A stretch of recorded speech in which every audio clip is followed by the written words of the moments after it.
¿Qué voy a hacer? Pues casarme.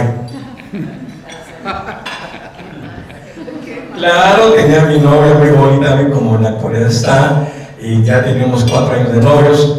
Me casé de 24 años y mi mujer tenía 19, por eso tenemos ya 65 de casados. Al casarme, pues tengo yo la oportunidad de poder frenar mis ímpetus de galán y ser formal, pero además déjeme decirle que mi tienda era una baquetona. ¿Por qué era baquetona? Porque en aquellas épocas se trabajaba de las 8 de la mañana, 9 de la mañana, hasta las 2, 3 de la mañana, el día siguiente. Se trabajaba día y noche. Día y noche los viernes. Yo abría los viernes a las 9 de la mañana y cerraba a las 2 de la mañana de lunes. Día y noche. Había turismo, había gente, vendíamos. Entonces, como era un poquito baquetón en el hecho de que mi señora sabía de que yo cerraba tarde, pues también me echaba mis pachanguitas y me llevaba a mis empleados a Ensenada a comer pozole, pero a hacer baquetones. Entonces sí se prestaba a que fuéramos un poquito canijos. Pero en fin, así pasó mi vida, gracias a Dios, muy feliz con mi familia. Como ya dijo Oliver, son 5 hijos, 10 nietos, 4 bisnietos. Ahora bien, la otra experiencia, que a lo mejor no está por ahí, o sí, la del hipódromo. Déjenme decirles que mi papá trabajaba en hipódromo desde llegamos aquí el 42, empezó a trabajar moviendo casas. En aquella época llegaban casas de Estados Unidos porque se acababa la guerra en 44, 45 y empezaron a hacer todos los centros operativos de Marines y de Sailors, que eran de madera las casas, empezaron a hacer partieles de más forma y a regalar casas. A lo mejor esto tocó a Julio. Pasaban las casas, la Puerta Blanca, así se llamaba la Puerta Blanca, allá donde está ahorita a la final de la Internacional, ahí estaba la Puerta Blanca, ahí entraban las casas y pues se vendían mucho hacia la zona de la Mesa, porque apenas estaba queriendo florecer la Mesa. Y mi papá trabajaba en esa cosa de mover casas, pero empezó a trabajar después, el 46, ya en el hipódromo, y para el 50 me llevó al hipódromo, chamaco yo de 15 años, 14, menos, entonces fue antes del 50, y ahí empecé a ayudarme a lavar los platos, los bolsos de la barra cuando él trabajaba, era cantinero, y un primo de Juan D'Alessio me empezó a enseñar, porque empezó a tener el totalizador. Antes era nada más, cada empleado daba los boletitos de la apuesta. Y miren, había apuestas de 2, 5, 10, 20 y 50 dólares. Los boleteros de 2 dólares eran los sindicalizados. Aunque también los que voy a mencionar también estaban sindicalizados para poder tener el derecho de ser vendedor de boletos de apuesta. Resulta de que los que vendían boletos de 50 dólares eran pura gente importante de Tijuana y profesores. El profesor Arturo Pompa, inclusive aquí fue reconocido como forjador, era vendedor de boletos. A mí no me tocó el casino, porque también eso tiene otra historia, y conocí a varios halladores del casino, pero no fueron mis amigos. Era yo joven y ellos estaban viejos, pero al profesor Arturo Pompa, al profesor Bolaños Cacho, eran boleteros, profesor, porque les pagaban 50 dólares por día, además de entregando boletos. En esa época, el sindicato de Albaroja era, estaba mi papá, y yo iba con él a hacer las reuniones, chamaco, pero cómo me acuerdo de esto.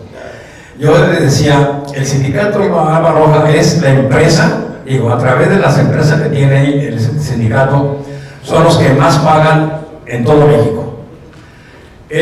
Tenían los salarios, los trabajadores de Albaroja, mejores que los trabajadores de Pemex en aquella época. Era un sindicato muy fuerte y la empresa, pues, con Juan Arecio en aquella época les pagaba bastante bien. Se acabó eso, cuando ya no le dieron la concesión por 25 años a Juan Arecio, se dieron a otros, entre ellos, pues a González, Jan González, se lo dieron a él, pero antes se dieron a otro.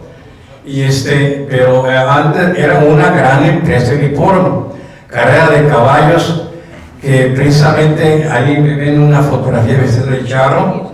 Allí Juan Arecio me compró ese traje de charro que no había en Tijuana. Mi madre, que tenía un hermano en Aguascalientes, sastre, se lo pidió y se lo trajo a Tijuana, me lo trajo, me lo mandaron a Tijuana. Y definitivamente, vestido de charro, me dijo, tú vas a hacer aquí, que abre la puerta del Turf Club. Este va a ser el lugar más exclusivo del hipódromo, vamos a recibir a la gente más importante. Ok, abrirse la puerta, pero también me jalaba para cuando había premios grandes donde se entregaba el premio al caballo ganador o a la jockey, en este caso una mujer jockey, porque fue el primer hipódromo. Juan Arecio era muy hablado, era muy fregón el señor. Tuvo jockeys mujeres aquí en Tijuana y hacía carreras con jockey mujeres. La primera carrera me hizo entregarle un premio que era un sombrero de charro bastante grande de plata, fíjense. Entonces yo no sabía hablar inglés, pero tienes que hablar inglés, diles good afternoon, no sabía. Pero bueno, salí en la televisión, canal 8, canal 10 de televisión, y luego me dice Juan Arecio en la tarde o a la semana siguiente, Sani, tienes muy buena figura, saliste bien en televisión. Y dice nada más, lo que pasan las cosas. Y así fue como en el hipódromo, en una ocasión, ya que pasaron los años, ya no pude ser charrito y abrir la puerta, me puso Juan Arecio con una escobita y un recogedor a que limpiara los boletos del Turf Club. Los boletos que se tiraban, ya perdí, los tiraban. En una de esas, pues, en aquella época también había la apuesta del combination, $6, boleto de combinación, 2 al primer lugar, 2 al segundo lugar y 2 al tercer lugar. Muchos no sabían y al perder el caballo, el primer lugar, los tiraban por los boletos. Y un día que recogí boletos, uno de los, allí era creo mesero, ese tiene premio. No me digan si tiene premio. Bueno, los levanté, papá dice que este tiene premio. Yo no podía ni siquiera reclamar dinero, tenía como 14, 15 años. Se lo di a mi papá y el lunes siguiente fue a la caja, estaba Benjamín García, de cajero principal en el hipódromo. Y sí le pagó $124. Eso era un dineral. Ahí les va lo que pasó con esos 124. A mí me dio $5 para que lo guardara en una alcancía, le compró un traje, le dio dinero que creo que a $20 a mi mamá, pero con $90 se compró un carro muy bueno. $90, un carro muy bueno. Hablo yo ya de los 50 y tantos, ¿no? Entonces, son anécdotas que se han quedado grabadas. Es más, tengo un proyecto aquí que no he hablado nada de él, Priscila, perdóname. No te he mandado a la goma, pero hay un proyecto aquí que me hicieron muy interesante de toda mi vida. Como, déjame ver si puedo hacer algo. Ya me solté hablando, no me dejen hablar, ¿eh? Mande. Y por ahí decía algo de Elizabeth Taylor, Sí, que le marcó. pues ahí, como siendo charrito, ahí de la puerta, pues llegaban los artistas, ¿no? Primeramente, ¿qué debe decirle? Quien me impresionó fue Johnny Weissmuller, porque cuando me dio una peseta de propina, porque le abrí la puerta, que era mucho dinero, le vi unas manos como de aquí allá. Pero, ¿quién fue Juan? Weissmuller, campeón de natación. Pues artista, pero era un hombrazo enorme y con una manota para poder nadar. Se fue a vivir acá porque ya murió. Pero había un chaparrito, Mickey Rooney, y no sé si Julio se acuerda de Mickey Rooney. Era un actor que hacía películas con muy simpáticas, de mucha acción, ¿no? Y Yuri Garner, no sé la película con Yuri Garner.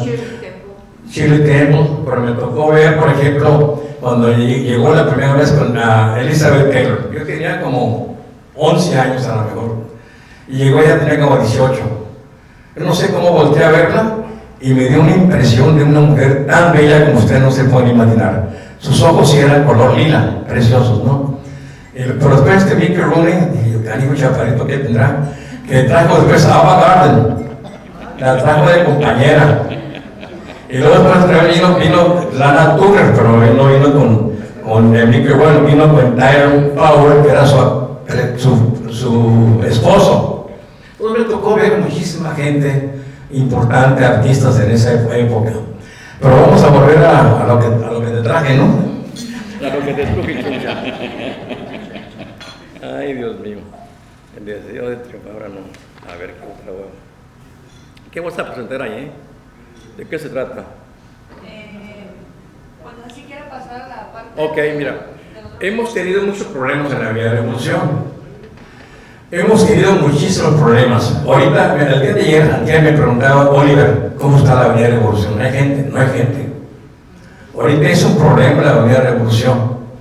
Y ahorita hay la tendencia de cambiar toda la Avenida Revolución a hacerla peatonal. Yo estoy de acuerdo porque todas las ciudades deben cambiar. Cuando yo fui presidente de la Cámara de Comercio, en el 82, teníamos aquí un compañero, Alfonso Montes de Oca. Fue coordinador de este grupo, era un arquitecto urbanista, y había tenido allá experiencia por Guanajuato, con los doctores Anda. Le pedí que me hiciera un levantamiento de todas las tiendas de la calle Primera a la calle 8, con todos sus pasajes. ¿Cuántas tiendas había y qué personal había? Al cabo de 2 meses me entregó un documento donde me dice que había 1,500 tiendas de curiosidades. Y 15,000 empleados. Todas las cuadras, todas las manzanas tenían su pasaje. El primero fue el Colonial, entre primera y segunda. Después todos se vieron a todas las cuadras tienen pasaje. Donde yo estoy, yo le decía en aquella época, es la manzana más rica de Tijuana.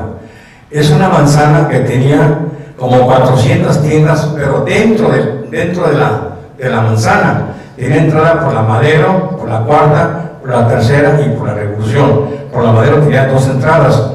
Había muchas tiendas y había, bueno, muchísimo turismo. ¿Por qué? Bueno, fue una oportunidad que tuve para comprar ese pasaje. Un señor Enrique Rosso Oviedo, a lo mejor nomás tú te acuerdas, mi hermano Enrique, que hace paellas, que hacía, todos se murieron. Resulta de que tenía ahí una vecindad con chorro de localitos para vivir, porque ahí vivían los empleados que trabajaban en la Revolución, ahí vivían, porque pagaban $12 por mes de renta, $12, y no le pagaban la renta. Entonces me dice, te vendo, pues casi me la regaló. Esos 1,350 metros me los vendió en $20,000. Nada más, y me dijo, dame 5,000 de entre y lo demás me lo pagas como puedas.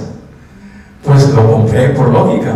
Después compré hacia la Madero, otra propiedad, pero me costó mucho más. Pero en este pasaje, que vivía la gente allí de vecindad, pero me empecé a fijar que estaba el restaurante especial, usted sabe dónde está, estaba la escalera. La escalera estaba llena de gente en fila, haciendo cola, por decirle, para poder entrar al restaurante. Entonces, mucha gente se desesperaba y caminaba y se iba al pasaje Gómez, a las tienditas, pero para donde yo estoy, donde ahora se llama Plaza Madero, era pura vecindad, pero esa vecindad tenía como Nápoles, su ropa tendida en medio de los callejones, ¿no? Entonces la gente, el turista iba y pum, tomaba fotografía. Entonces empecé a decir a los que vivían ahí, miren, les voy a dar $50 para que tengan este tipo de mercancía. Se vendía mucho en aquella época el yeso, figuras de yeso. el vaso, la jarra y el platón. Compren eso, pónganlos aquí enfrente de su entrada, donde viven ustedes, y van a ver cómo les va a ir bien. Al rato empezaron todos a trabajar así, y yo también quiero. Esos negocios con los años me llegaron a pagar de guante, por uno chico, $5,000 de guante, y la venta no eran $20, eran 500 o $1,000, las rentas. El local grande me pagaban $10,000 de guante y la renta era de $1,000. ¿Cómo vamos de tiempo? ¿No hace mucho? y me pagaban de $1,000 de renta. Pues, ¿qué voy a hacer? Yo llegaba cada día o cada semana que hacía traspasos a mis hijos, se me decían, tengan, pues puro dinero, había dinero. Se viene el problema, eso fue 70s, 80s. En los 90 se nos viene la situación difícil, empezó a haber crisis. La primera crisis la tuvimos como por el 69, 70. En el hotel Rosarito había un casino clandestino. Nadie se acuerda de él, ¿tú sí? Un casino clandestino. Y saben ustedes que llegaban en la playa, estaba la pista para llegar a las avionetas que venían de San Diego a los apostadores. Les cayó Gobernación, hizo un escándalo porque desgraciadamente, así como se hacen promoción, en aquella época no hacía promoción Los Ángeles Visitors y San Diego Tourist Bureau nos hacían promoción porque decían, vengan a San Diego y están a 15 minutos de otro país, Tijuana, ¿no? Hacían promoción para que vinieran. Pero llegaban a San Diego y el periódico de San Diego Union, que fue enemigo nuestro, todo lo mínimo que pasaba lo magnificaban, hacían un escándalo tremendo de lo que pasaba en Tijuana, inseguridad en aquella época. Fue la primera crisis. Entonces vinieron otras, y la peor fue, para empezar, el 2001, cuando tomaron las torres de Nueva York y Estados Unidos implementó su programa Homeland Security Program para que todos los que salían de Estados Unidos en frontera, en aeropuertos, en barcos, pues tenían que enseñar mucha documentación. Ahí fue cuando empezaron a quitar los zapatos para ver todo lo que traíamos. Y empezamos a tener problemas, empezó a bajar mucho, se empezaron a cerrar tiendas, y lo peor vino el 2008, 2009, cuando fue una ciudad insegura, totalmente insegura Tijuana. Muchos ricos de Tijuana, pues iban a vivir a San Diego, ¿no? Tenían miedo porque el secuestro estaba a la orden del día en aquella época. Allí hay un documentito, ¿no? Por favor, vamos a ver qué ve, porque quedaron los locales vacíos, miren.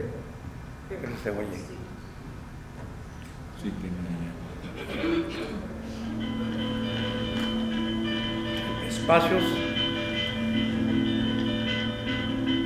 Los alegones. Vacío. Todos